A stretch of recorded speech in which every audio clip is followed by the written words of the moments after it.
아침 일라디오. 혹시 미안해 로봇이라고 들어보셨나요? 실제로 있을 수도 있겠지만요. 오늘은 동화책에 나오는 이야기입니다. 말썽을 피우고도 번번이 사과하지 않는 아이 때문에 부모가 아이 대신 미안해라고 말해주는 로봇을 선물하는데요. 처음에는 신나게 이 상황을 즐기던 아이, 급기야 이 로봇까지 망가뜨리면서 자신의 잘못을 뉘우치고 진심 어린 사과를 한다는 그런 이야기입니다.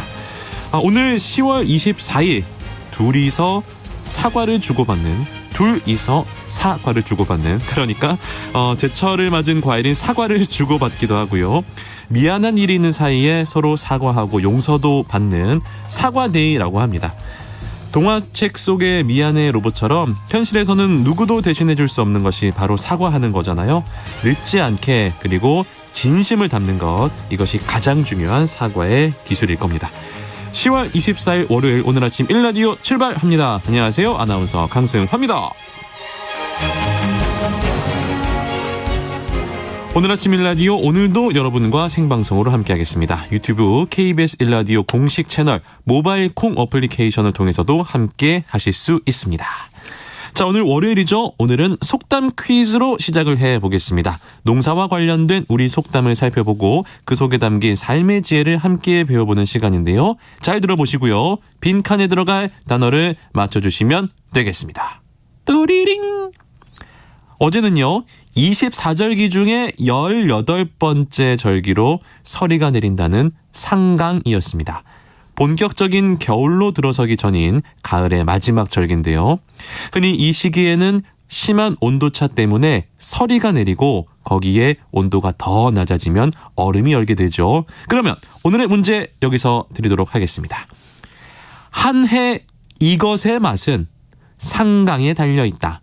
한 해 이것의 맛은 상강에 달려있다. 과연 이것은 무엇일까요? 1번 김치, 2번 자두.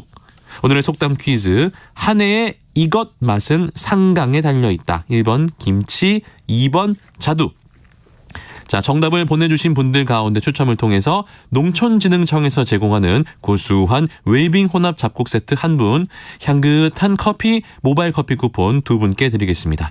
그리고 정답과 함께 여러분의 사연 기다리고 있죠. 오늘 정답과 관련된 내용 좋고요. 같이 나누고 싶은 속담 경고도 좋습니다. 방송에 참여하실 분들 단문 50원, 장문 100원이 드는 유료 문자 샵 9730, 샵 9730으로 보내주시기 바랍니다. 유익한 정보와 살아있는 이야기가 있습니다. KBS 오늘 아침 1라디오.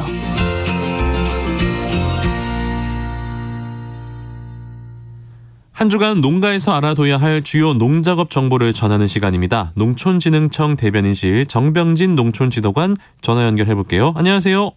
네, 안녕하세요. 농가에서 관심 가질 만한 새로운 농업 소식부터 보겠습니다. 요즘 농촌에서 농가에 사용할 폐 비닐, 포트 같은 영농 폐자재로 인한 환경오염으로 어려움이 많다라고 들었는데, 그런데 버섯을 수확한 뒤에 남은 배지를 친환경 포장재로 만드는 기술이 개발됐다고요? 네, 버섯 수확 후 남은 배지에는 버섯 균사체와 톱밥, 볏짚, 쌀겨 등의 농업 부산물이 포함돼 있어 활용 가치가 높음에도 불구하고 그동안 한 해 80만 톤 중 17% 정도만 퇴비 등으로 재활용되고 나머지는 단순 폐기물로 처리되고 있습니다. 이에 농촌진흥청에서는 지난해부터 버섯 수확 후 배지의 부가가치와 활용도를 높이기 위해 버섯 수확 후 배지로 스티로폼처럼 분해가 쉽지 않은 포장재를 대체할 수 있는 친환경 소재 태활용 연구를 진행해 왔는데요.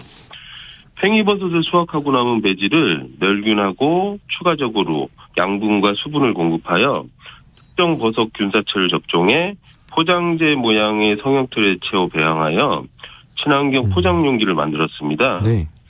연구에 쓰인 버섯 균사체는 실처럼 가는 균사가 서로 얽혀 배지 입자와 치밀한 그물망 구조를 만들기 때문에 포장 용기 외에도 다양한 산업 소재로 활용도가 높을 것으로 기대하고 있습니다. 네, 좋은 소식이네요.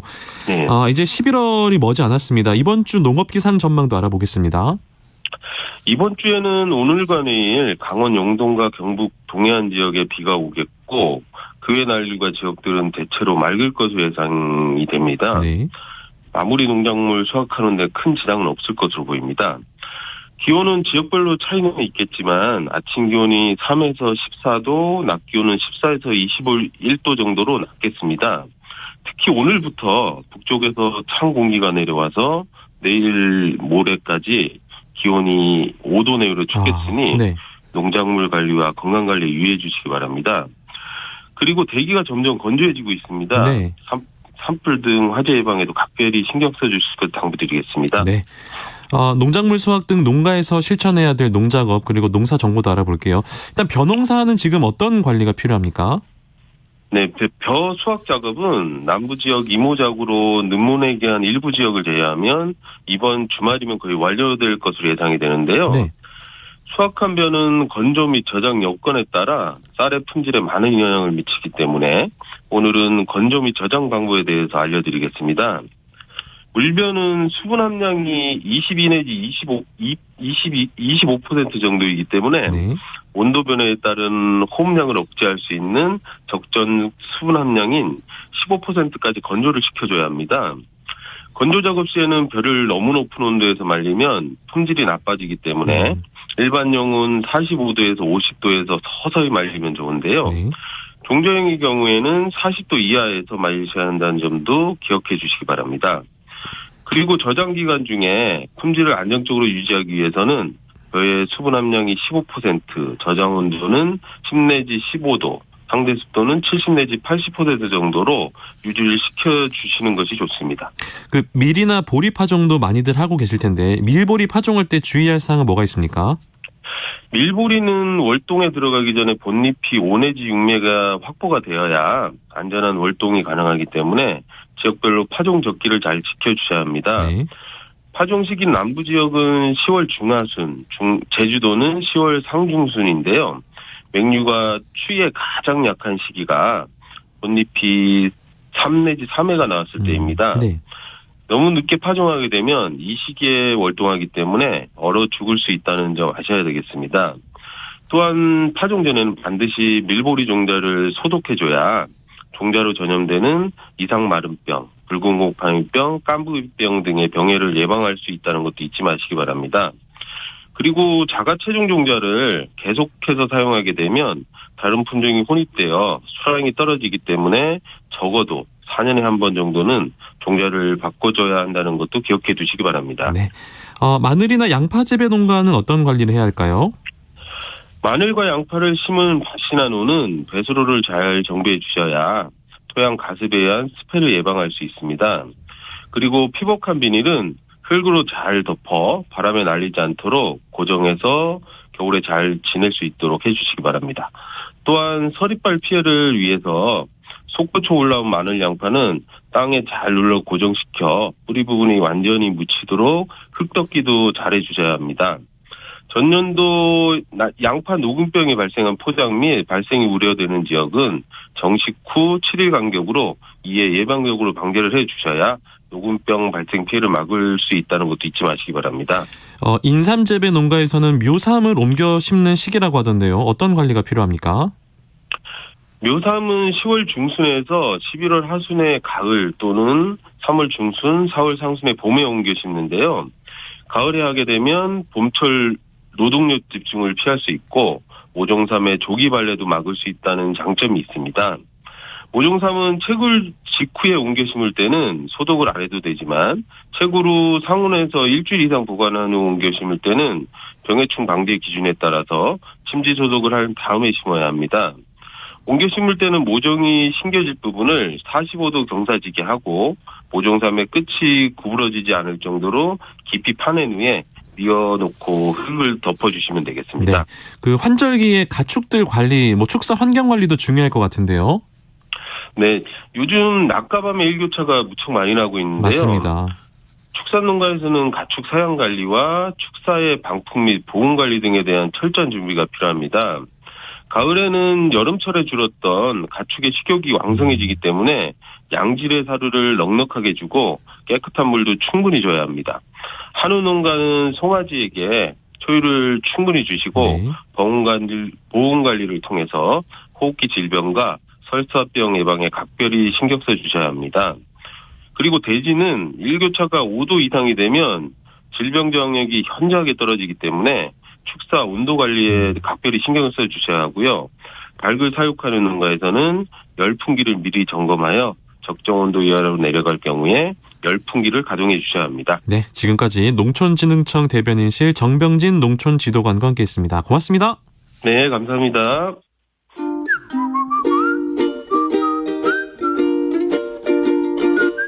오늘 아침 일라디오 강승화 아나운서의 진행으로 듣고 계십니다.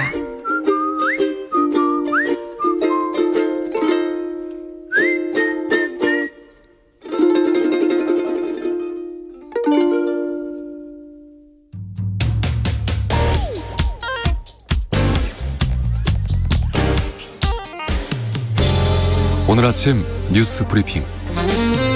뉴스 브리핑, 오늘은 선정수 기자 전화 연결해 보겠습니다. 안녕하세요. 네, 안녕하세요. 어젯밤에 인천공항을 떠나서 필리핀 세부공항으로 향하던 대한항공 여객기 착륙 도중 활주로를 이탈하는 사고가 있었습니까? 네, 밤사이 필리핀 세부공항에서 대한항공 여객기가 활주로에서 이탈하면서 사고가 났는데요. 네. 어제 저녁 7시 20분쯤에 인천공항을 떠나서 어젯밤 11시 7분쯤에 필리핀 세부공항에 도착할 예정이었던 KE631편 여객기가 두 차례 착륙을 시도한 끝에 활주로에서 이탈했다고 합니다. 네. 그래서 현지 사진을 보면은 이 비행기가 풀밭에 주저앉아 있는데요. 네.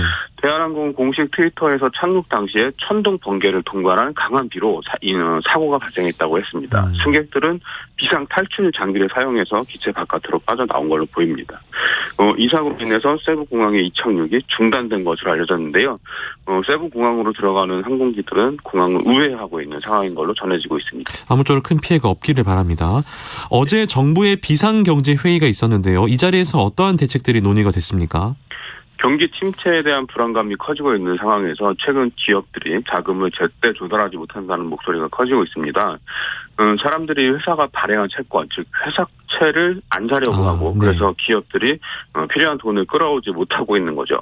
정부는 회사채나 기업 어음을 사들이는데 모두 50조 원을 넘게 쓰기로 했는데요.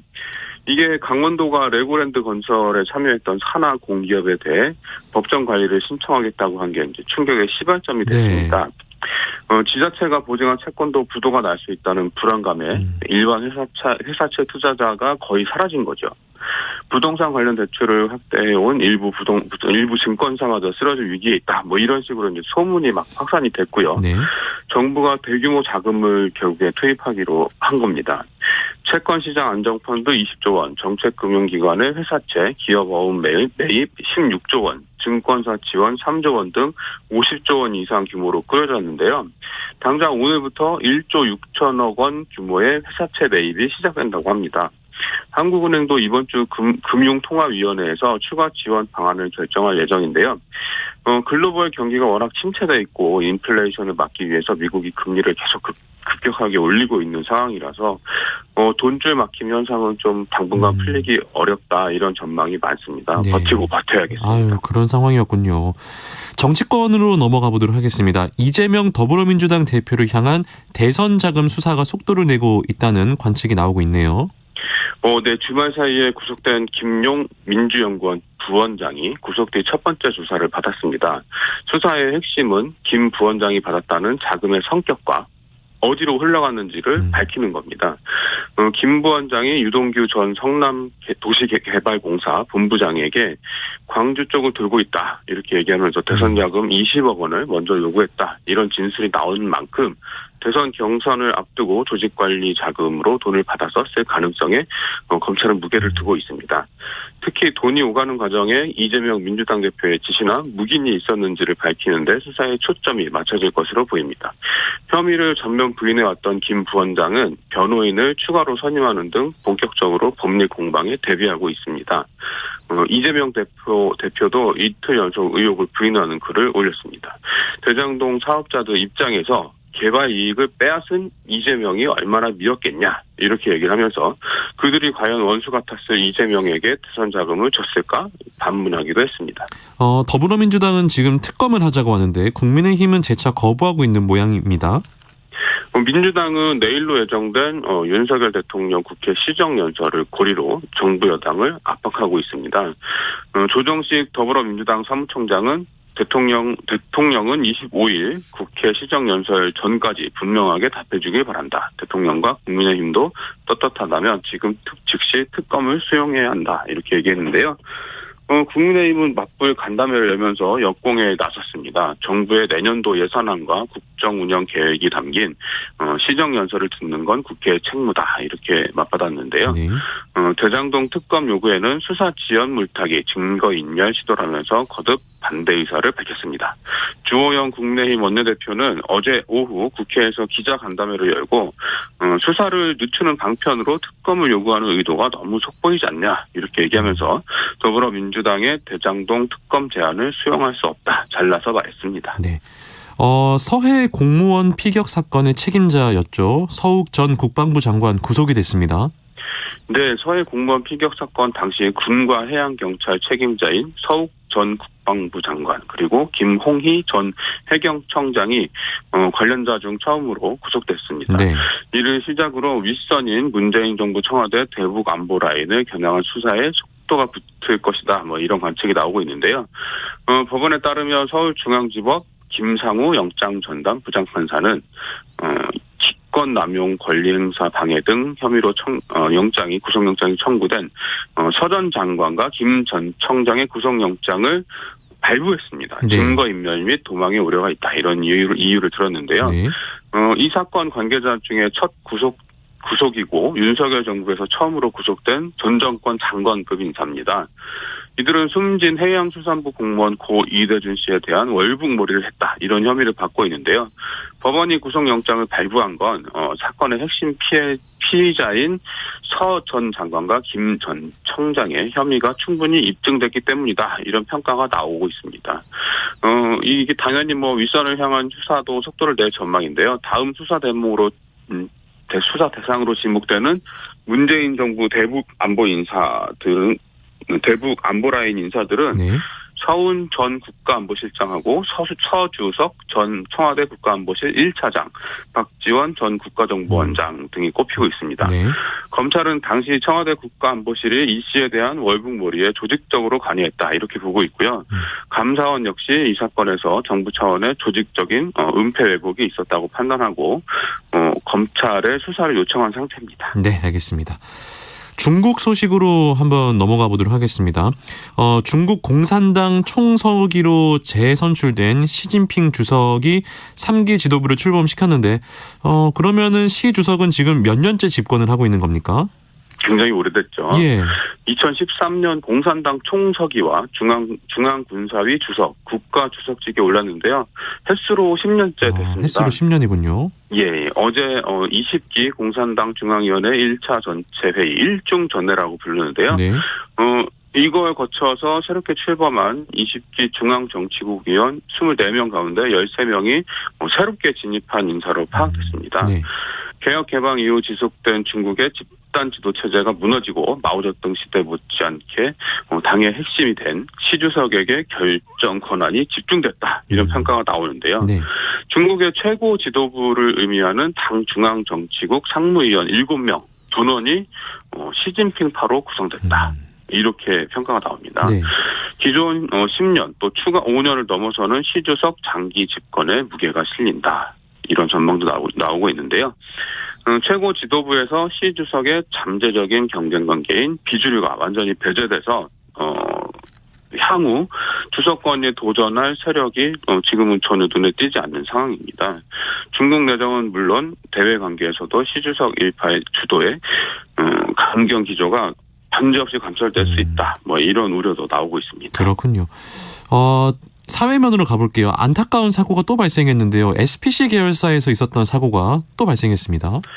네, SPC 계열사 제빵 공장에서 20대 노동자가 게임 사고로 숨을 거둔 지 8일.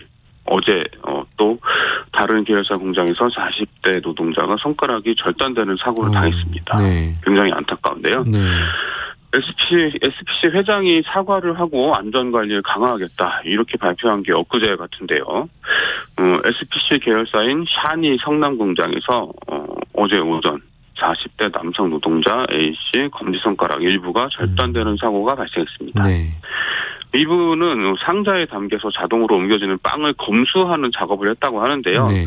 불량품을 발견하고 그걸 빼내려다가 플라스틱 상자와 기계 사이에 손이 끼었다고 합니다. 옆에 있던 동료가 황급히 기계 작동을 중단시켰지만 부상을 막지는 못했다고 하네요. 경찰은 일단 기계적 결함은 없었고 생산 라인마다 3인 1조로 근무한다. 이런 규정도 지켜졌다고 밝혔습니다. 다만 안전교육이 제대로 실시됐는지 무리한 업무 지시는 없었는지 이런 걸 살펴볼 방침이라고 밝혔는데요. 이 노동감독기관이죠. 우리나라 정부의 고용노동부는 최근 계속되고 있는 산재사고 재발 위험과 국민적 우려가 큰 SPC그룹에 대해 강력한 산업안전보건 기획감독을 하겠다. 이렇게 밝혔습니다. 고용노동부는 전국 SPC그룹 식품 원료 계열사 현장의 감독 대상을 특정해 불시에 감독한다 이런 계획인데요. 불매운동이 거세지면서 SPC의 가맹점주들도 애를 태우고 있다 이런 보도도 나오고 있습니다. 그렇군요. 산업 현장에서 이렇게 안타까운 소식들이 좀 계속 이어지는 것 같습니다. 안성 물류창고 공사장 붕괴 사고 사망자 늘었습니까? 네, 그렇습니다. 사고 당해 크게 다쳤던 노동자 한 명이 어제 아침에 끝내 숨졌습니다. 네. 그래서 사망자는 모두 3명으로 늘어났는데요. 건설사가 대국민 사과문을 발표한 가운데 경찰은 수사팀을 50명 규모로 확대했습니다. 사고 당일에 2분이 숨졌고 어제 오전 병원에서 치료받던 중상자 한 분이 또 사망해서 이 사건 관련한 총 사망자는 3분으로 늘었습니다. 네. 현장에서 심정지 상태로 발견됐다가 맥박을 되찾았지만 의식을 회복하지 못했던 30대 외국인 노동자로 알려졌는데요. 네. 이 사고 원인은 4층 바닥을 받치던 가설 기둥, 현장에서는 동발이라고 얘기를 하는데 이 기둥이 무너졌기 때문으로 추정됩니다. 바닥에 콘크리트를 붓는 작업을 하다가 늘어난 하중을 기둥이 견디지 못하고 같이 쓰러진 걸로 보이는데요. 시공사 SGC 건설은 사고 이틀 만에 기자회견을 열어서 사과와 함께 재발 방지를 약속했습니다. 이 회사는 상시 노동자 5명 이상의 현장 공사 금액이 50억 원을 넘기 때문에 중대재해처벌법 대상입니다. 경찰은 정확한 사망 원인 파악을 위해 부검을 의뢰하고 오늘 27일 현장 합동 감식에 나설 예정입니다. 러시아군의 우크라이나 에너지 시설 공격 계속해서 이어지고 있는 상황인가 봐요. 네, 러시아군이 우크라이나의 에너지 및 군사 기반 시설들을 목표로 공격을 진행 중이다. 이렇게 밝힌 가운데 현지 시간 23일 이날 수도 키이우의 전기가 끊겼다. 외신들이 보도했습니다. 네. 현재 우크라이나는 러시아의 공급으로 인한 에너지 시설 파괴 등으로 인해서 지난 20일부터 전국적으로 순환 단전을 실시하고 있습니다. 우크라이나 에너지 회사 디텍은 이날 웹사이트에 올린 성명서를 통해서 키이우의 오전 11시 13분부터 계획적인 순환 단전이 시작됐다. 이렇게 전하면서 전력 시스템을 안정화하기 위한 조치다. 이렇게 설명을 했습니다. 이 회사는 늦어도 4시간 뒤에는 다시 전기가 공급될 것이라면서 주민들에게 전기를 아껴 써달라 이렇게 당부를 했다고 하는데요. 아울러 기업체에도 외부 조명 사용을 자제해달라고 강조했습니다. 젤렌스키 우크라이나 대통령은 전체 발전소의 3분의 1이 러시아군의 공격을 당했다 이렇게 얘기를 하면서 우크라이나 전역에서 100만 가구 이상이 정전 사태를 겪었다고 밝혔습니다. 우크라이나 동남부 전선에서 고전하고 있는 러시아는 최근 우크라이나의 전기 관련 에너지 기반 시설 등을 주요 공격 목표로 삼고 있습니다.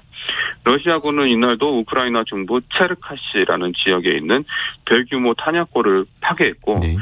남부와 동부 전선에서 우크라이나군의 반격을 격퇴했다 이렇게 주장했습니다. 러시아군은 또 지난 24시간 동안에도 우크라이나의 에너지 및 군사 주요 시설을 목표로 공격을 이어갔다 이렇게 공식적으로 밝히고 있습니다. 마지막 소식은 지난주에도 잠시 전해드린 소식이었는데 갑작스럽게 폐업을 발표한 유업회사죠. 푸르밀 지금 어떻게 돼가고 있습니까? 푸르밀이 갑작스러운 사업 종료와 전 직원 일괄 정리 해고 방침을 밝혀서 비판이 일고 있는데요. 네. 이 푸르밀 노동조합과 이 조합이 소속된 한국노총 전국 화학노동조합 연맹이 어제 대국민 호소문을 발표했습니다. 이들은 직원들이 인원 감축, 임금 삭감에 나선 상황에서도 신준호 회장은 잔금을 100% 수령하고 퇴직금 30억 원을 타갔다 이렇게 주장을 하면서 푸르밀 사례가 합법적인 정리해고 선례가 되면 향후에도 수많은 악용 사례가 발생할 것 이러면서 이제 국민들의 관심을 호소했습니다. 네. 이들은 신 회장은 지난 1월 퇴사 이후에도 매일 출근하면서 업무를 지시한 것은 물론 정리해고도 지휘했다. 2012년 매출액 3천억 원을 넘을 정도로 건실했던 회사가 2018년 오너 차남인 심동환 대표가 취임하면서 적자 구조로 전환하고 나락의 길을 걷고 있다. 오너가 경영은 관심이 없고 본사 건물을 온통 개인 취미 생활인 피규어, 이게 이제 장난감 같은 쬐끄만 플라스틱 모형인데요. 네. 피규어로 장식하는 등 출근해서 개인 취미 생활에만 매진하고 있는데 회사가 올바르게 운영될 수 있냐 이렇게 비판했습니다. 노조는 푸르밀 전 직원들은 가정을 지키며 살고 싶을 뿐이며 지금이라도 공개 매각을 통해 살려달라고 빌고 있다. 이렇게 얘기를 전하면서요. 제2, 제3의 피해 노동자들이 생기지 않도록 국민 여러분께서 도와주십시오. 이렇게 호소하고 있습니다. 그렇군요. 코로나 상황을 마지막으로 들어볼게요. 네, 일요일인 어제 오후 9시까지 전국의 코로나19 신규 확진자는 13,000명대를 기록해서 지난주보다 3,000여 명 정도 늘어난 것으로 집계됐습니다. 어제 서울시 등 각 지방자치단체에 따르면 이날 0시부터 오후 9시까지 코로나19 확진을 받은 사람은 13,824명으로 집계됐는데요. 네. 일요일 주말을 맞아 진단검사 건수가 줄어든 영향입니다. 전날 같은 시간대 집계치하고 비교해서 11,452명 감소했습니다. 그러나 일주일 전인 지난 16일보다는 3,191명, 2주 전하고 비교하면 5,275명 늘어나면서 증가세를 이어갔습니다. 전문가들과 보건당국은 겨울 재유행이 11월에서 12월 사이에 발생할 가능성이 크다 이렇게 보고 있는 상황입니다. 네, 건강관리도 잘 하셔야겠습니다. 뉴스브리핑 오늘은 선정수 기자와 함께했습니다. 고맙습니다. 네, 고맙습니다.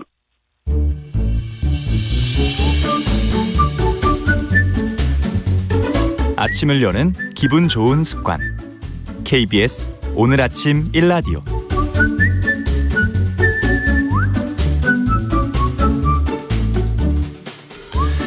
농수산물 유통의 새로운 트렌드를 살펴보는 마케팅 브리핑 시간입니다. 빅데이터 전문 업체 마이테이스트 민지영 대표 나왔습니다. 안녕하세요. 네, 안녕하세요. 보통 이제 서로 다른 브랜드끼리 협업하는 마케팅, 저도 들어본 적 있는데요. 오늘은 그것보다 좀 더 특별한 콜라보 마케팅이라는 거 소개해 주신다고요? 네. 서로 다른 브랜드들끼리 시너지를 내기 위해서 하는 콜라보레이션. 네. 협업 마케팅은 쉽게 좀 접할 수 있는 마케팅 방식입니다. 그렇죠. 카페에서 캠핑용품을 판다든지 식품회사에서 옷을 만드는 것처럼요. 맞습니다. 아무래도 시장이 포화 상태이기 때문에 단독 마케팅으로는 성공하기 조금 어려워진 상황이 콜라보를 하는 이유인데요. 네.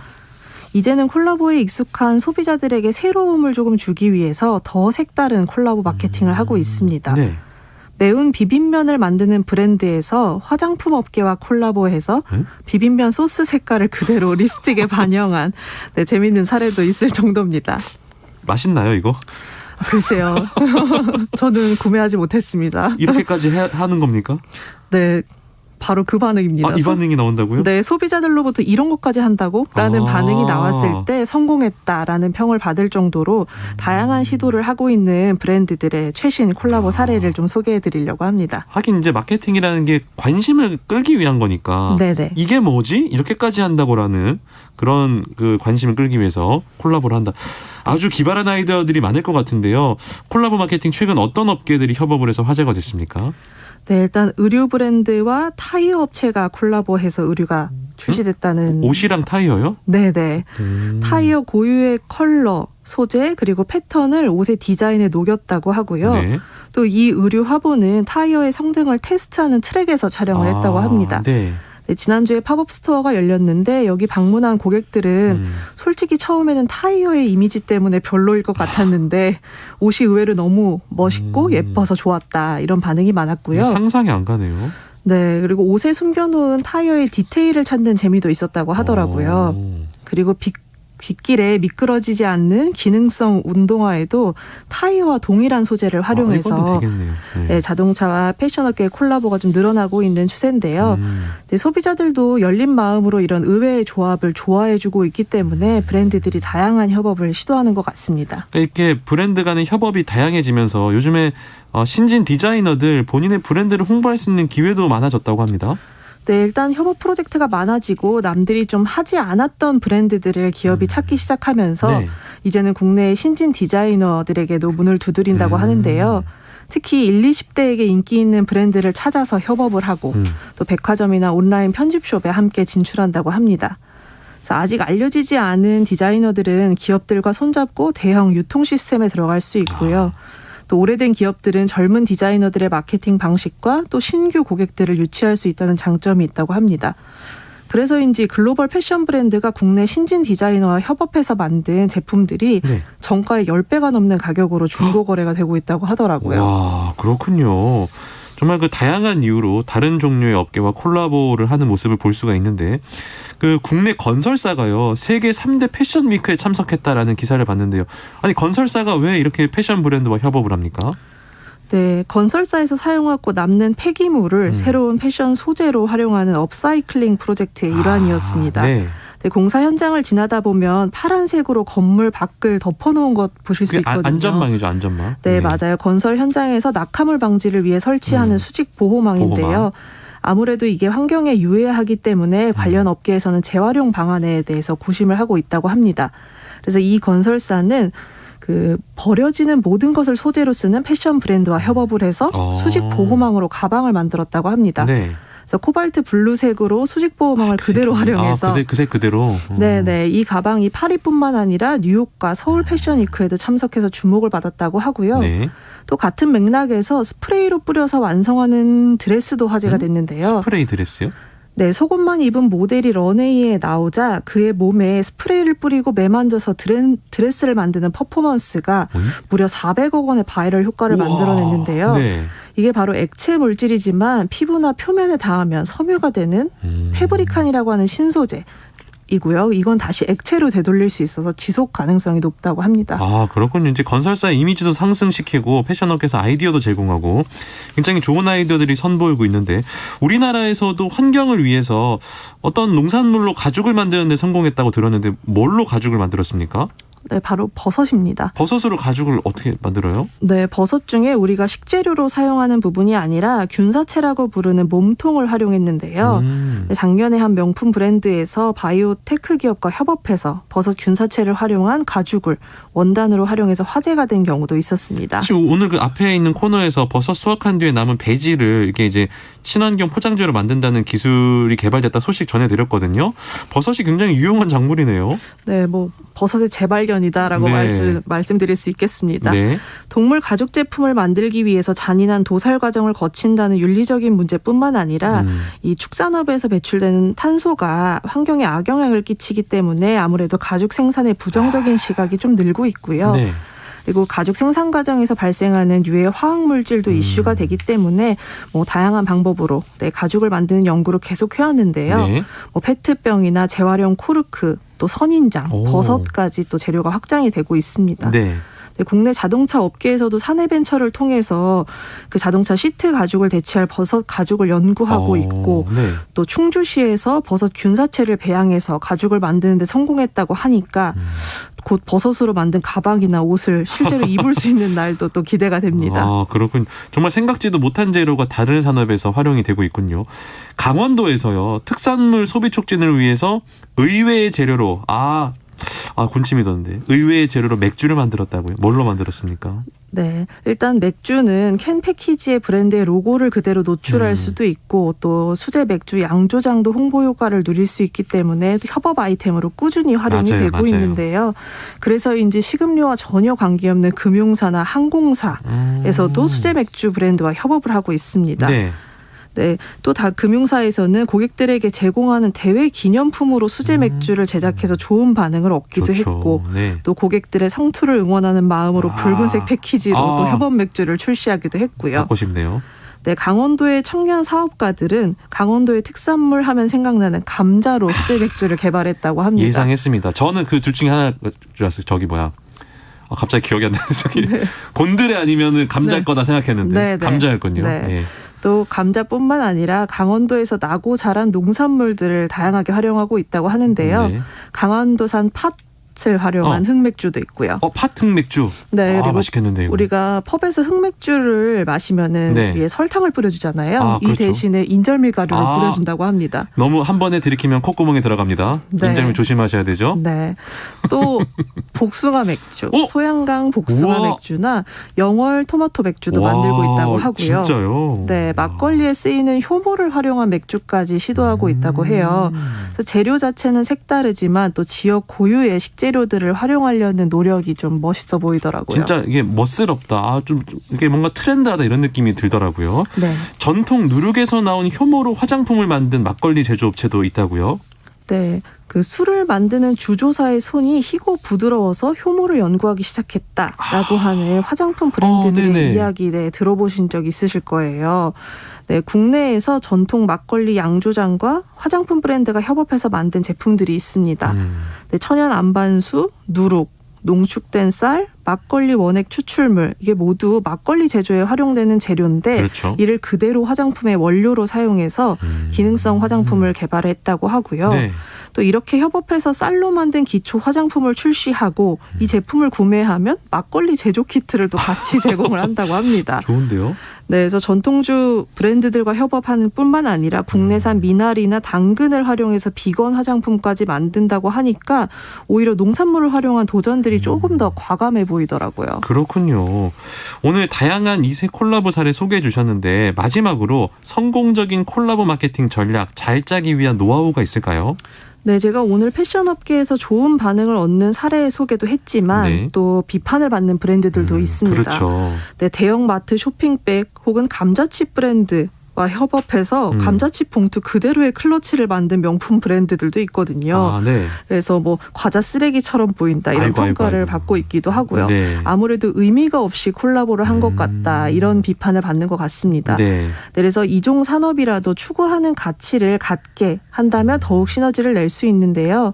이제 우리나라의 보리 숭늉 문화를 그대로 계승한다는 의미를 가지고 있는 음료 브랜드와 네. 문화재에서 일상에서 사용하면서 그 가치를 기억하게 하려는 국립박물관이 협업해서 만든 굿즈들이 이렇게 우리 고유의 문화를 또 알릴 수 있는 또 교육적으로 좋다는 반응을 이끌어냈습니다. 네. 이렇게 또 꾸준하게 언급되는 환경 문제나 사회적 이슈도 생각을 해보면서 기업이 가져야 할 사회적 책임도 고려하고 있다는 걸 보여주면 더 소비자들이 찾지 않을까라는 생각이 들더라고요. 네, 지금까지 마케팅 브리핑 마이테이스트 민지영 대표 함께했습니다. 고맙습니다. 네, 감사합니다.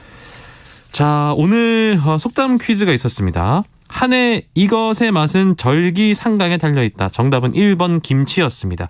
보통 설이 맞은 배추와 무는 수분이 많아져서 아삭거리는 질감이 좋아지기 때문에 서리가 내리는 절기인 상강과 관련해서 이런 속담이 생겼다고 하네요. 김치 양념 맛도 중요하지만 씹었을 때 아삭하는 식감 참 중요하죠. 마트를 가보니까 절인 배추를 사전 예약받는다라는 글귀가 눈에 띄던데 어머님들 이제 한창 김장 계획 세우실 시기가 아닌가라는 생각이 듭니다. 오늘 많은 분들께서 정답 보내주셨는데요. 7099번님 정답 김치. 어제 하우스에 재배 중인 배추를 이르지만 몇 포기 캐서 겉절이 해봤는데요. 첫 재배지만 너무 맛있어. 올해 김장이 벌써 기다려집니다라고 보내주셨네요. 군침 도네요. 9041번님 김치입니다. 조금 있으면 김장철인데요. 어렸을 때 땅 속에 묻어뒀던 그 감칠맛 나는 김치가 그립네요 라고 보내주셨습니다. 5895번님 1번 김치. 부산에 사는 신혼부부입니다. 어제 결혼식하고 지금 김해공항으로 가는 셔틀 안에서 라디오 듣고 문제 풀어봅니다. 좋은 방송 감사합니다라고 보내주셨습니다. 결혼 진심으로 축하드립니다. 또 어제가 굉장히 좋은 날이었다고 하네요. 앞으로 행복한 결혼생활 보내시길 바랍니다. 자, 오늘 웰빙 혼합 작곡 세트 농촌진흥청에서 제공하는 웰빙 혼합 작곡 세트 7099번님께 그리고 모바일 커피 쿠폰은요. 신혼부부님 포함해서 9041번님, 신혼부부이신 5895번님께 모바일 커피 쿠폰 보내드리도록 하겠습니다. 김치 이야기하니까 갑자기 좀 배가 고파지네요. 날씨 전달해 드릴게요. 오늘은 전국에 가끔 구름이 많겠습니다. 강원도와 경북 동해안 오늘 비 예보가 있습니다. 대체로 날씨가 흐릴 전망이네요. 아침에 날씨가 좀 많이 쌀쌀합니다. 오늘 기온 찬 공기가 강하게 남하하면서 평년보다 낮을 전망입니다. 바람도 다소 강하게 불어서요. 체감 온도도 낮아져서 춥다는 전망이 들어와 있습니다. 날씨는 이제 모레 낮부터 좀 기온이 점차 오른다고 하네요. 모레 낮이 돼야지 평년 수준을 회복하겠다는 전망입니다. 오늘 낮 최고 기온 11도에서 18도가 될 전망입니다. 매번 말씀드리지만 환절기 일교차가 굉장히 크기 때문에 외투 꼭 챙기시고요. 감기 걸리지 않도록 주의하시기 바랍니다. 가습기도 감기 예방에 도움이 된다고 하니까요. 집안에서 습도 관리도 잘 하시기를 바랍니다.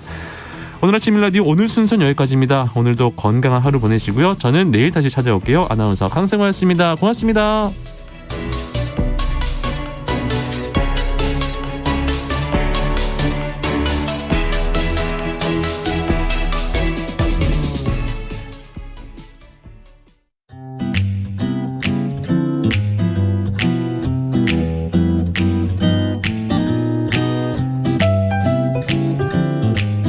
안녕하세요.